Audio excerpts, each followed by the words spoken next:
I have two grandchildren that are basically victims of substance abuse. And one of them was not born addicted, and the other one was. And I have been through a lot of difficulties because of it.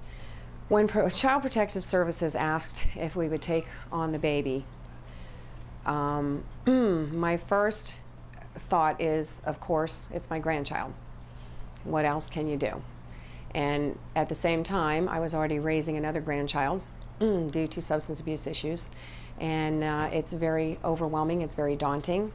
You've done your job as a parent and raised your own children, and thinking of taking on not just one now you're taking on a second one. And so it's very overwhelming.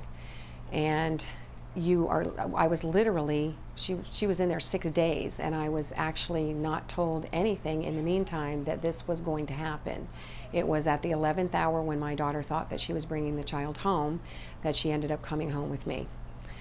And then you bring the baby home, and immediately for DCF and ChildNet, you have to start jumping through hoops. And I wasn't working, so maybe it was a little bit easier for me. I know it was very difficult, but you have to go to a hearing right away. You're told that, I was told that I had, when I took the child from the hospital, that I had 72 hours to get her to the pediatrician, and then the next day ChildNet called me and said, no, you have 24 hours. And so the next day was court.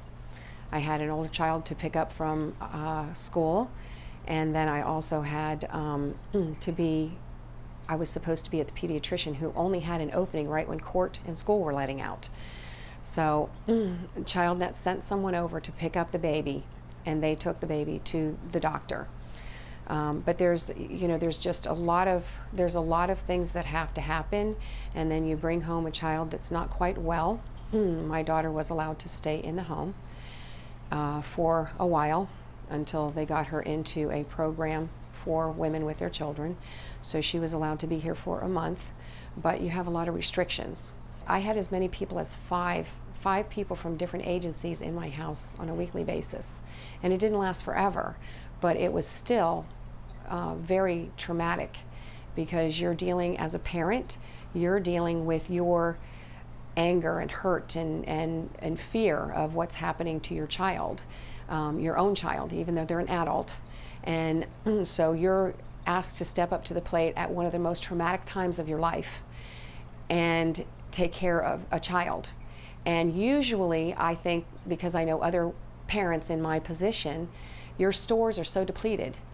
At that point in time, you're so overwhelmed and you have nothing to give, and you're taking on a child that needs extra special nurturing.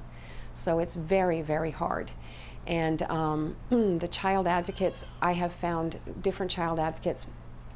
Some of them are better at walking you through the process and applying for different things for you, and others just kind of want you to do it on your own, and so you kind of get lost in the shuffle. And as a grandparent, I have never received relative caregiver funds for my grandchildren. The oldest one was getting child support from her dad. The youngest one, there was apparently a miscommunication, so it never happened. For me, there's some helpful hints that I can give, and some ideas that I can give to other grandparents or relative caregivers going through the same situation, only because I know that there are certain things that I wish I would have done.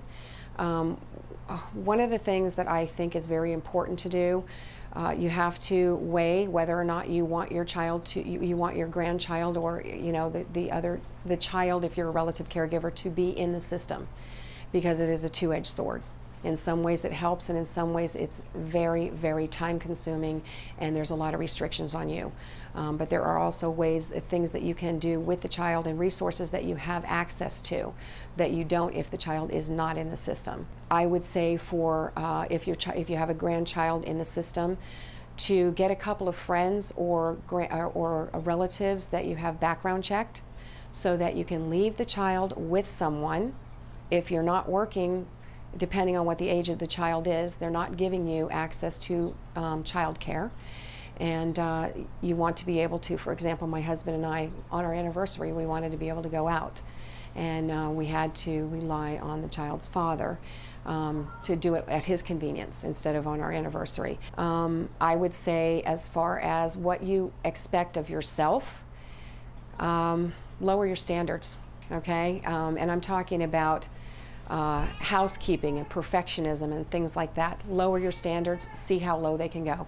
Okay, if you have people coming in and doing home studies and things like that, you're going to have to clean up your house to satisfy them, but in between, give yourself a break, because the things that are important, you know, it's the baby, and keeping your own sanity. And you've already dealt with the insanity of addiction with your child or your relative, and you can make yourself even more crazy if you don't, if you keep insisting that you hold to the same standards, whether it's housework or any other kind of work that you held yourself to prior to the child coming into the home. What a moving story. I'm so glad we found Melodee, and now we can connect her with the kinship services that she needs. And it's a story for many out there who probably don't realize what's available. Mark, tell us about what you would do for someone like Melodee who comes to you, a grandmother, 2 small children. How can you help her? Well, when a caregiver gives us a call, the first thing that we do is we assign a social worker who meets with that family in their home, where they're at, and really assess what their basic needs are. You know, those needs can be anything from child care to economic assistance to legal aid kind of services. You know, we would go as far as hooking her up with a child care center in the event that she possibly needed, you know, care for those young kids, or to get them enrolled back in school if in fact they were not enrolled in school. But of course, many families also have emergency needs. You know, is there enough food in the home? Is there housing needs? We would hook her up also with, you know, those kind of assistance, as well as, you know, assistance on an emergency basis for food or housing or an electric bill, those kind of things. You know, families have a lot of basic needs that have to be attended to before they can get to the level of self-sufficiency. So those needs are met by our program. And then one of the things we would do is engage her in parent education, refer her for Healthy Start services or, you know, medical services that those children may need if they're very, very young. So we have partners in the community that we can refer directly to, or at least hook her up with. You know, one of the basic things is to be sure that she has legal custody. So getting an attorney involved in the case. Kathy Pena is the attorney from Legal Aid that is hooked up to all of our families and does just an absolute fabulous job of being sure that their needs are met through an actual legal checkup. And we really want to provide these children with the stability. Even though they have been moved from their home, we're trying to keep them in a home setting with people that they know. And you're doing that, Myriam. Yes, absolutely. We are looking for stabilizing the family and the permanency of the family. In other words, the family keeps integrated together and not disintegrated, going into different places. Like, for example, some of our families, 7 grandchildren for a grandparent, is difficult for them really to go back again to start all over. But we come and intervene. We even provide free medical services in Harmony. Thank you to the board of directors. The medical doctor goes to the families and works with them if there's any medical need or any checkup for the family, as well as the lawyers. We have the free consultation for them, and we provide that inside also with legal aid if it's a need for any kind of services. The case workers, after they look at the family and look at the needs, establish all of those goals. And as soon as those goals are identified, we start looking for, allow them to complete those goals and no disintegrate the family. Keep the family together is, I think, the goal of all of us here today. And the services that we provide in the community is avoid those families going to the system. Yeah, because if they go into the system, those 7 children are not going to stay together, most likely. Yes. The system of care that's being developed really does, it embraces the family, the extended family, and then keeps it together and supports it to be able to continue it. We empower extended families to raise children the way they should be, in loving homes. And studies have shown that when families receive these services in their home at an early time, that the likelihood of these young people growing up and abusing substances, teenage pregnancies, things of that nature, those instances are reduced. So it really does benefit the family in the short term when we're in the home and in the long run for the young people.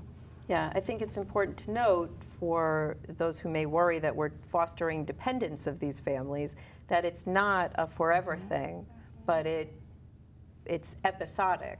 I mean, once they're in, they could come back again, but the idea is to find those natural supports, to build the legal framework that allows them to function as a family independently. And some families, as was noted, we start with the assessment process. Some families you find just need a little triage depending on what's going on, and other families may be there for may receive the services for up to 6 months. And it really is based on the family's needs. And you know, at NIAP we work with individuals based on their strengths, and we're really good listeners about what is it that we can do to assist your family at this time. So it's not every family gets the exact same thing for the same amount of time. It really is specialized to each family and their needs. You know, Cindy, one of the programs that was launched in a partnership with Legal Aid that many, like Natalie was saying, many families just need a triage, and what they need is a legal aid checkup. So one of the initiatives we launched was a pro bono clinic where we brought caregivers into, into a room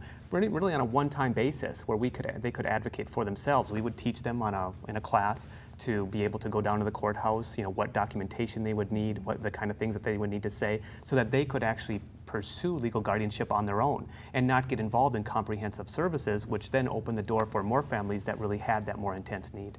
I'm really glad you said that, because also this crosses all economic lines. I mean, anybody of any economic strata can wind up with needing to take care of a relative for a variety of reasons. And your services are available to everybody? Everybody. Everybody. Absolutely. Sliding fee scale? If they can pay, do they pay? Or is it free for everybody?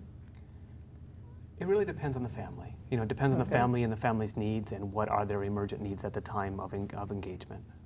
So yeah, go ahead. No, and also one of the things that I want to say, in Harmony, we are helping the teens if giving like a job training, so they become a helper also at the family.